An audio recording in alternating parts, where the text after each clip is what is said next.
Hi, Matt here with a quick request. We'd love your help and guidance. We've created a short survey on LinkedIn to get your input on areas you'd like to learn more about. Take a minute to visit our Think Fast, Talk Smart LinkedIn page to complete our brief survey. While there, please also follow us. You can follow us on Instagram as well. Finally, for those of you who listen on Spotify, we are loving your responses to our episode-specific questions. Keep them coming. As always, you can learn more at fastersmarter.io, where you'll find quick tip videos, our newsletter, English language learning materials, and information about my new book, Think Faster, Talk Smarter. Hi, Matt here. I'm amazed that we are today celebrating our 100th anniversary episode. A huge thank you to all of you, our listeners. We appreciate your support, your input, and your passion to hone and improve communication skills. Without further ado, let's get to it. Welcome to Think Fast, Talk Smart, the podcast. I'm Matt Abrahams, and I teach strategic communication at Stanford Graduate School of Business. I can think of no better way to celebrate our 100th anniversary than by inviting back our very first guests from way back in January 2020. My good friends and collaborators, Adam Tobin and Dan Klein. And to add to the mix and provide her expertise, we've asked Patricia Ryan Madsen to join us as well. As a quick introduction, Adam Tobin is a senior lecturer in film and media studies and also teaches in continuing studies at Stanford. Dan Klein is a lecturer at the GSB in theater and performance studies and also is an instructor at the Stanford Design School. Patricia Ryan Madsen is Professor Emerita from the Stanford Drama Department and is the author of the amazing book, Improv Wisdom. Don't prepare, just show up. Welcome to all three of you. You are all such wonderful improvisers, teachers, and just people in general. I am so excited and honored that you're all here to help us both celebrate and learn. Shall we get started? Yes, sure. let's do it. All right. Well, Dan and Adam, it is great to once again be huddled around a microphone with both of you. I gave you some homework for today, and you graciously accepted. I asked each of you to listen back to our first episode, and I'm really curious, what are some key takeaways or ideas that you found most intriguing and why? Adam, how about we start with you? Sure. I was really struck with the ingredients that the three of us came up with at the end. Kind of spoke to this overall power and philosophy of improv, which is to say, how do you show up? How do you create a space that is safe enough for you to then get lost a little bit and hopefully your audience too and explore, right? So a lot of what people are looking for is, how do I communicate better? But really what improv does is it trains you in how to be safe almost wherever you are, constructing with your listener and partners a way to communicate that allows you to play and discover a little bit. So that was the real takeaway, was you're building a safe space and you're trying to do that almost in every communication. So it's that collaboration that you have with your listener and building that space where it feels comfortable to be who you are. All of those things, the collaboration, the listening, the presence, saying yes to things makes you a different kind of powerful, a different kind of invulnerable, because no matter what comes your way, your philosophy is, I'm going to integrate that. I'm going to take that in. And then all of that, empowering your partner and your listener, allows you and them to play, to discover something, to risk. That was really what I was thinking about, was it's almost like, how do you create a safe space to get lost in? Interesting. Right. So you feel comfortable with that being uncomfortable. Yeah. So Dan, what was the takeaway you had from our last conversation so long ago? You know, listening back to it, the thing that jumped out at me was, I love that story, Adam, that you told about driving up to the city and getting lost every time, and then realizing at some point, wait, I'm still lost, but I've been lost here before. And I know how I can get out of this. And that was a breakthrough. And then the next level of the breakthrough was talking to Patricia, and Patricia saying, oh, no, it goes beyond that. It's actually getting lost is the point. like get what we can get out of being lost and enjoy that. And so I think that goes to the whole thing that you were saying. The metaphor of being lost as being something exciting and powerful and a place that you can actually embrace is really the essence of what we're talking about. And it's finding a new path, not to break the paradigm or something, but just to discover, to learn, to enlarge your worldview. For many people listening, that can sound really daunting to take that leap of faith that you'll get there. But with the three of you here as our guides, I think it's really, really insightful for people to think about how they can build that trust and that collaboration. And Patricia, it's wonderful to add your voice to this conversation.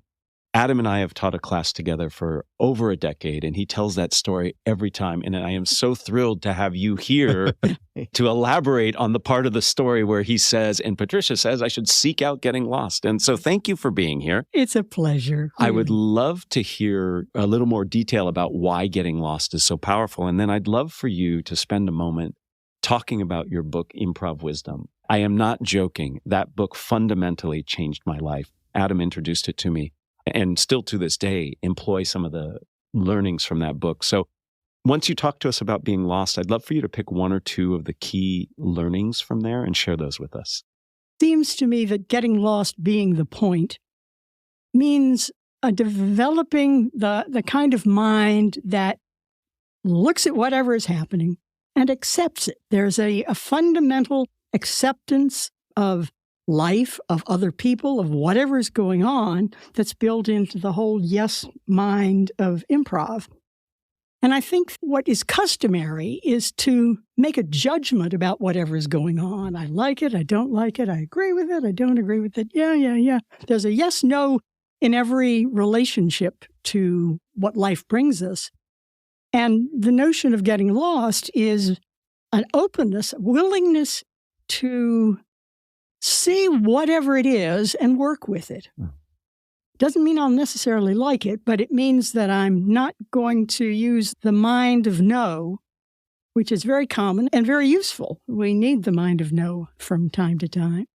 But if we start working on what happens to our experience when we open to things and we work on acceptance rather than some kind of political view, if that makes sense. Sure, absolutely. Yeah. So it's this notion of being open and agile rather than sitting in a place of trying to put your point of view out there on top of it. Right.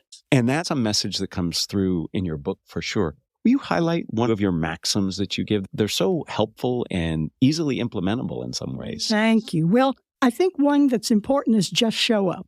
Just show up is about the power of your body in motion.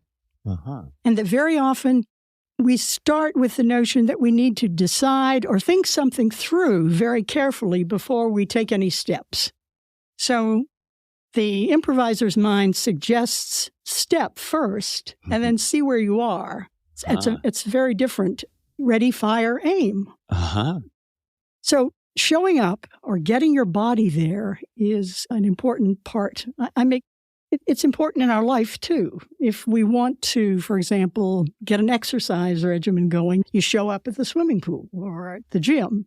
Show up where the things happen that you need to be.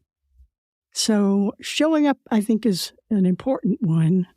We recently had an episode with Katie Milkman, who studies how to incent ourselves to achieve the things that we're talking about. And she talks a lot about these internal hurdles that we put in front of ourselves that get in the way of showing up. Right. And I think you are reminding all of us that the way to show up is to take that first step.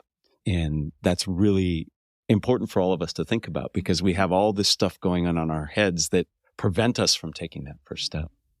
I'd like you to, Patricia, share one more item from your book that you and I have talked about subsequent to that. Okay. A lot of us feel like we're always being judged and evaluated. And you tell a story, if you wouldn't mind sharing, where you were asked to do a reading at a Stanford graduation. Yes. And something happened there that you had to respond to, and you have a very interesting take. Would you mind sharing that story with us? Be happy to. It was one of the most prestigious moments of my life. I had been invited to the, coronation of the new university president, and I was to give a reading from the works of Jane Stanford. My dramatic reading was following an orchestral selection that had been composed just for this auspicious event.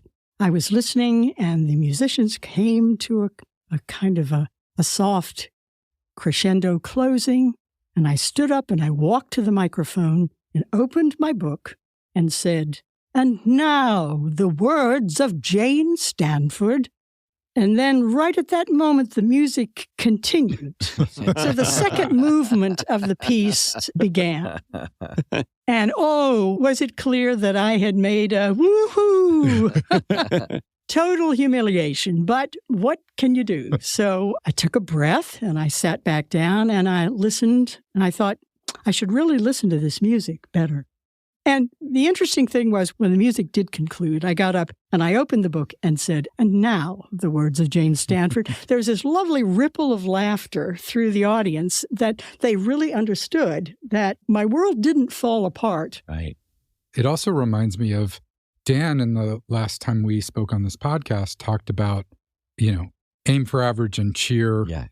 Shoot for average, fail cheerfully. Fail cheerfully. And right. that was fail cheerfully. Yeah. And Right. it said to the audience, we don't have to worry about Patricia. She'll be fine. Yes, yeah. And we can return to the words of Jane Stanford, right? And you did everything by letting go of your ego or humiliation and just returning to the task at hand cheerfully. Right. It let all of that just dissipate. Yeah. And that's what I took away from that, is that you were able to not get locked up in the judging and evaluation of others. Mm-hmm. You were just present and did the job that you needed to do. And I think that's really important. The greatest moment was that moment when I began again with the smile and we were all together. Mm. You And, created a shared experience out of something that something was... that went awry. Right. I want to pick up on something Patricia said, because when we were together before, Dan and Adam, we didn't really talk about nonverbal presence at all. But Patricia talks about stepping in to action. And there's a lot that goes on in our bodies, in our voices, that impacts how we show up. And I thought what might be fun for us to do is there's an improv game that is called Gibberish Translator. Would the three of you be willing to play this game for us? Yeah, sure. Of course. Excellent. And then I'd love to have a discussion of it, because I think this opens up a whole bunch about nonverbal presence. So I'm arbitrarily going to pick Adam to be our translator. And Adam is a very talented individual. Not only does he speak English fluently, but he happens to speak two versions of gibberish very well. That's right. And Dan speaks one version and only one version of gibberish, and Patricia happens to speak another. And what I'm going to ask Patricia and Dan to do is to have a conversation. And Adam is going to act as our intermediary. He's going to help all of us non-gibberish speakers understand what Dan and Patricia are talking about. So with that, Dan, can I ask you to start our conversation, and then Adam will help us translate?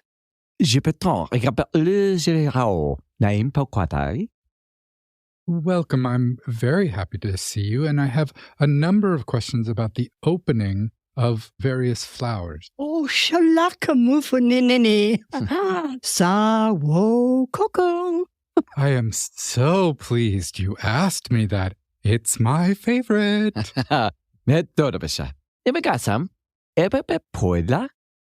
My favorite too. But let's get to it.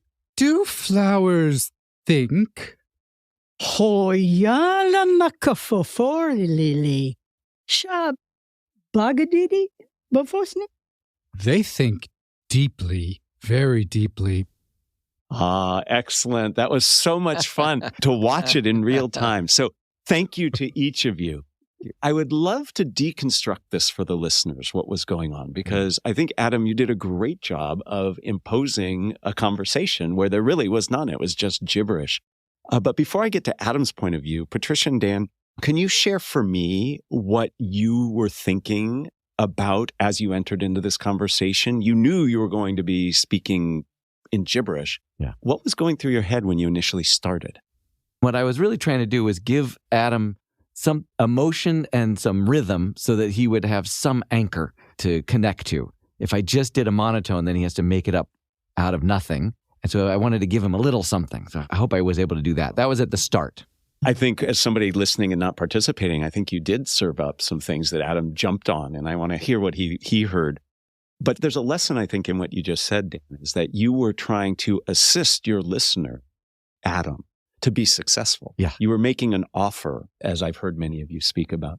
Patricia, was there anything you were thinking about as you initiated this? Interesting. I wasn't thinking at all. In fact, I love this game, especially getting to be the gibberish part of it, because I don't need to think of what I'm saying and then translate it into gibberish. I need to utter something with some kind of an emotion or a feeling. Yeah. So what I was going for was the sound of answering a question and leaving the specifics to the translator. So you came from a place of emotion, and you knew that the way you said something, the way you inflected your voice would also be an offer that Adam could take care of. That's all right. one of the main ways we can communicate. Right. And do all the time. Yeah, in fact, when we say, oh, this is the best day of my life, people don't believe the words we said. They believe the emotion with which we said it. Yeah, absolutely. So Adam, what were you doing to translate? You were getting lots of offers from both sides. What were you doing? I was trying to hang on to anything they were putting out there. And as Dan said, and as Patricia said, they put a lot out there. There was variation in tone. There was speed. There was emotional inflection, not just a question or a statement, but the kind of feeling that they were going on. And that was wonderful. Adam and I teach a class together, and we will sometimes use this as a vehicle to help people understand vocal expression and how we can use our voices. Now, what people couldn't see, because this is a podcast, was you were also with your bodies making offers. So Dan looked inquisitive and Patricia looked knowing, and through our bodies and voices, we're conveying lots of information. I want to make this very real for those listening in. We have experts at Improv playing improv games. Improv games are fun and they can teach you lessons, but I think what we just did translates really nicely into small talk and chit chat. You walk into a space, you don't know people, you throw something out there, a question or an insight, and then if it goes well, people take that. So what you just demonstrated and the ideas you talked about, I think translate really nicely into a very common speaking situation that many people feel uncomfortable with. And that's the insight and the unlock that I think improv can bring is we can take these, and I don't mean offense by this, but silly games, and then we can take from them really meaningful things that can help us. So can we just quickly go around the room here? What insight do you have or advice do you have for small talk? I get this question all the time. How can I be better at small talk? I always speak gibberish when I'm doing small talk. My tip for small talk would find something that you notice about someone else in the room. Instead of trying to say something interesting about yourself or what you've just done, if there's a way in which you can engage the other people or find something to comment on about what they're doing or what they've just said or where they've come from, that if you can deflect off of yourself onto the other people in the room, I think it can be really helpful. Where we get stuck is trying to come off as masterful with small talk or something like that. But if you're interested in others, there's always something to say. I've got a new habit now, practicing this. When I'm out in a store or being checked out by a grocery person or somewhere, besides saying thank you for bagging my groceries, I'll try to point out something. I'll ask a question like, how long have you been standing on your feet? Oh my gosh, how do you do that? Do you ever get to sit on a stool or something? And I've found that if I engage even strangers with a curious question, it often lightens up their day. So I heard two things you said there, Patricia, that I think are really important. One is observe and notice something in the moment and in the environment and comment on that. And the other is be interested. Rachel Greenwald, who was on our show, has this wonderful saying, in small talk, it's important to be interested, not interesting. Yes. And I think that's a really powerful way to look at it. Thank you. Great quote. I just learned something. That's a great one, Patricia. The idea of like pointing out something even if it's fairly innocuous, like that's a red shirt, like that may start a thing. And that's all you need. You just need something to be started, be interested and follow. The insight that I was going to give is I like to be in the mode when it's working the best is eliciting stories rather than asking for information. Try to get stories. Oh, yeah. I learned this many years ago watching a good friend at a summer camp. And every time we would sit down at a table with guests, she would get them talking. And she had a go-to, which was always, how did you guys meet? And that's simply an invitation for a story. And it works with anyone. It doesn't have to be a romantic couple. It could be any pair of people or trio. How did you guys meet? Instead of where are you from, what's something interesting about your hometown that only a local would know? Mm. And of course, I think last time we even talked about the story of your name as a great way to, rather than what's your name, why are you called what you're called? How did you get that? So seeking story is really a fun way. And telling stories is a little easier for us. So when you ask somebody, it's something we can do. That's great. What I love about this is I think the easy advice I've heard is ask questions, which comes from a position of putting your partner first and noticing things. But this goes beyond a kind of robotic ask questions about the other person. And it really is be interested, find that person's story, and dig deeper in that way without crossing any particular lines. But most people want to talk about themselves. Yeah, and it's something that they know and something they're more comfortable talking about. I'd like to turn our conversation to some topics that I know you all have some thoughts on. I know that because I've interviewed all of you before, especially for the book I've got coming out. And one of the things that I think people find really ironic or confusing is you can actually prepare to be spontaneous. And in fact, it's to your benefit to prepare to be spontaneous in some ways. I'd love to just hear thoughts about preparing to be spontaneous. Let me start on this because the subtitle of my book, Improv Wisdom, Don't Prepare, Just Show Up. Right. I often need to have a disclaimer because that's not exactly true. What I really mean to say, but it was too long for a subtitle, was go ahead, prepare all you want, spend a lot of time preparing, do it 100 different ways, and then set it aside and then show up. Yes. So that there's some way in which preparation isn't the enemy, but it often gets in the way when we show up of actually being there fully and noticing what is happening and who else is in the room. You have a saying in your book about it, your preference for a surgeon. Would you share with us? Oh, sure. Yeah. Because I think that fits right here. Yeah. I want a surgeon who has passed all the exams and is the top guy who knows everything there is to know about replacing my hip. But also, if something goes a little awry, I really hope they're an improviser. I hope that they're able to look at the situation not from a formulaic point of view, but with fresh eyes. We all need to do that. We can't live by the formulas, although they're often very, very useful. Right. And I think that's a great way to capture this notion of prepare, but be spontaneous, because the surgeon should know how to do surgery, but in your case, he or she might have to do something unique and different. Thoughts on preparing to be spontaneous? Yeah, I remember going into Patricia's office 35 years ago when I was the TA for beginning improv. And it was early in the quarter. We'd done several sessions, and I would get to see the plan for the day. She would say, here's what we're going to do. We would meet 15, 20 minutes early or maybe half hour early and go over the plan. And then one time I came in and I had just taken a class in San Francisco. I said, I learned this great exercise. And without missing a beat, Patricia said, let's do it. And I thought, well, what? and ended up leading this exercise. She adapted the plan that was carefully crafted and well thought out and put in something brand new. I still teach that exercise in the same spot in the class now that we have. And that really changed my view entirely. Prepare and then be ready to go off script as soon as there's an opportunity. Yeah. It gets back to what we talked about at the beginning of this conversation, which is building up a trust in yourself. Right. Right. And so you do the preparation so that you are expert in the material.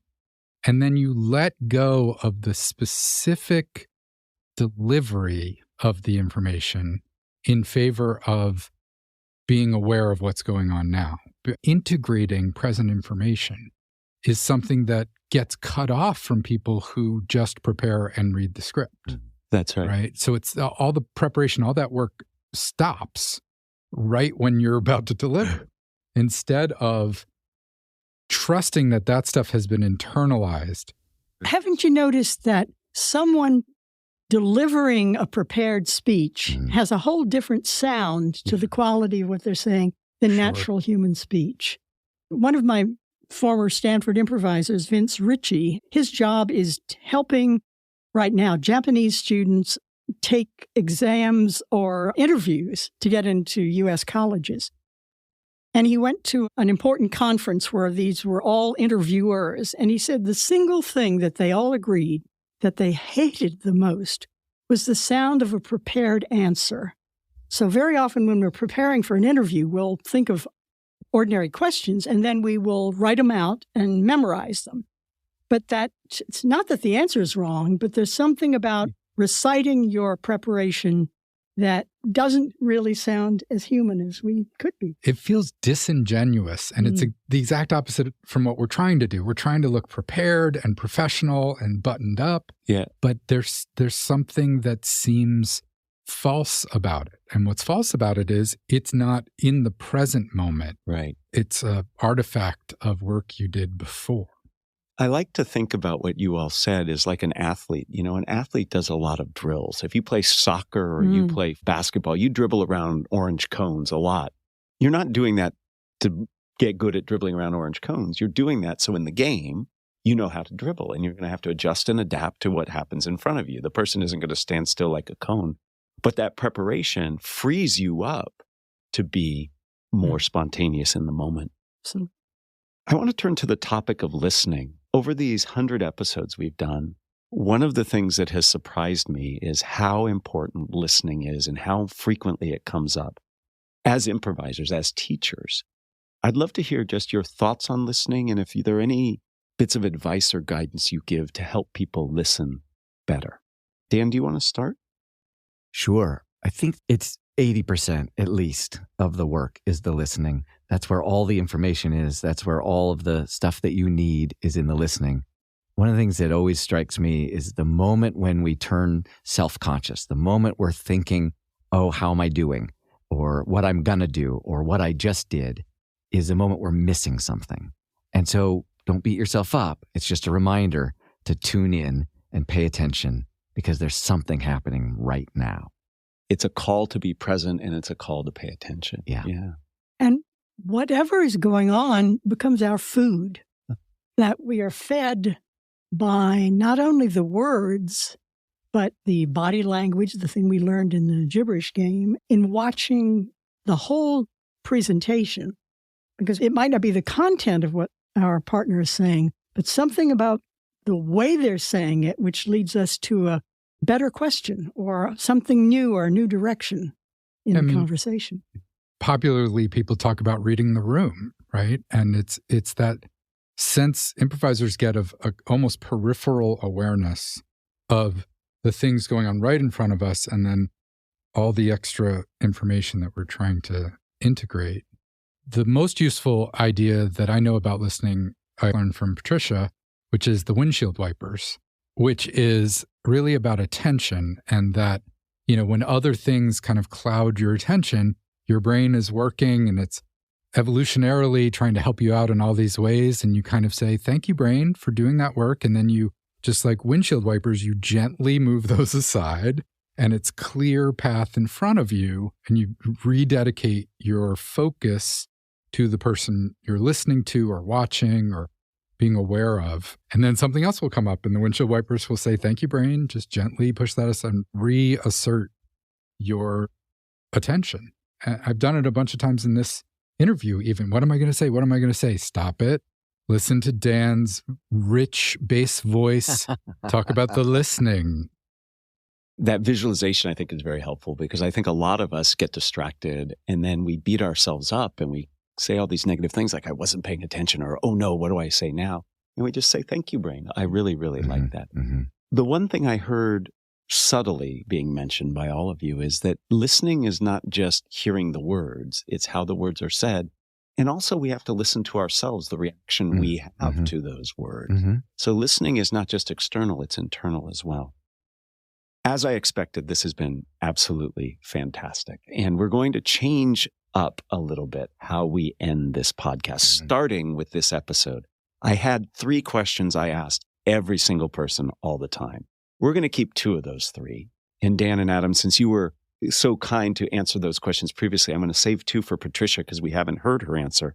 But for the first question, I would like to play another improv game. And one of my favorite improv games that Adam introduced me to was Word at a Time. So I'm going to ask the 3 of you to give some advice that you would like communicators to take with them.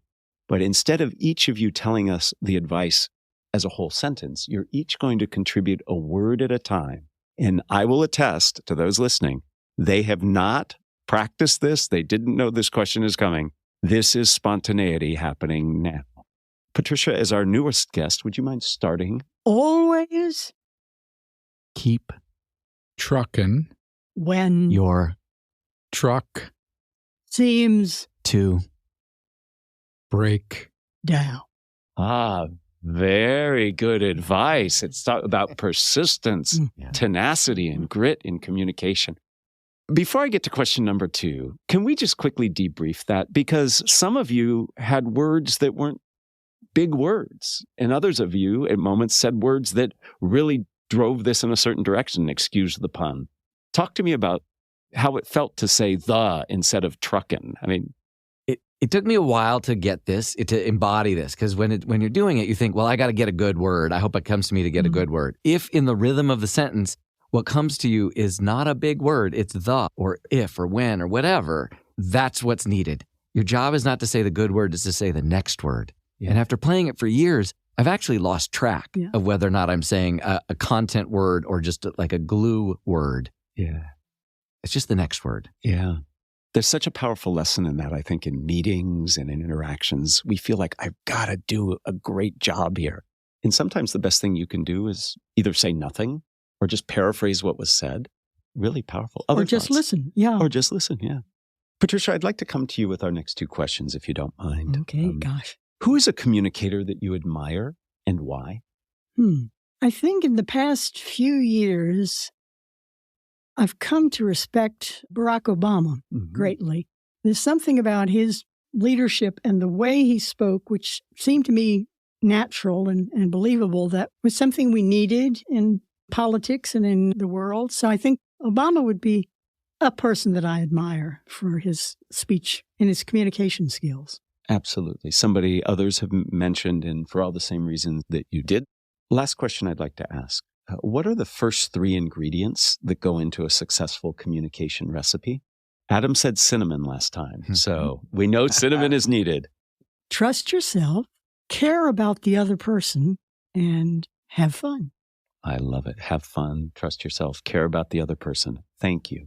Thank you all for joining me once again. I'm going to end the podcast. And Adam, since you are such a great gibberish translator, I'd love it for you to translate my ending into gibberish, if you don't mind. Would that be all right? Fine.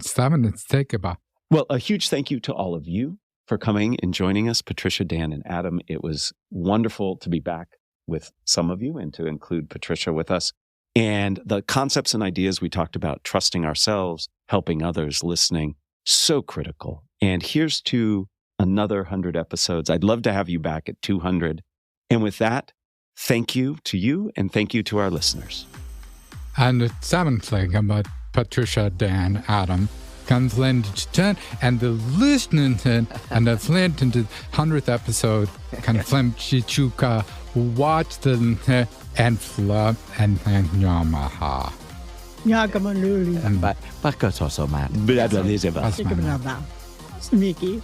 Thanks for joining us for another episode of Think Fast, Talk Smart, the podcast from Stanford Graduate School of Business. This episode was produced by Jenny Luna, Ryan Campos, and me, Matt Abrahams. Our music was provided by Floyd Wonder. For more information and episodes, find us on YouTube or wherever you get your podcasts. Thank you, and please make sure to subscribe and follow us on LinkedIn.